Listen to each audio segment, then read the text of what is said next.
Early stage is really dichotomous from advanced disease. Our major concerns in early stage is proper surgical resection, ideally an R0 resection so that the margins are negative, that the most proximal nodes are clean, that nodes have been sampled. It's amazing in 2013 the number of patients we see who have quote unquote had a surgical resection, and then we look at the path report and there's no mention of mediastinal nodes.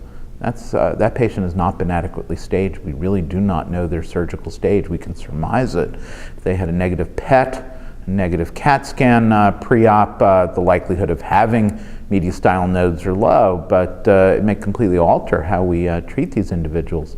In 2013, at least in patients with N1 or N2 involvement, or stage 1 patients with tumors larger than 4 centimeters, the standard post-op is adjuvant platinum-based chemotherapy for 4 cycles.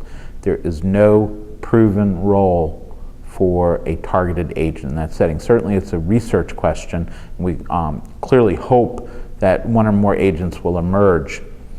Should we test these folks? Frankly, I think we should, because unfortunately, half or more will relapse, and I think it's very important to know their marker status for that day comes, and inevitably for many of these patients, that day will come.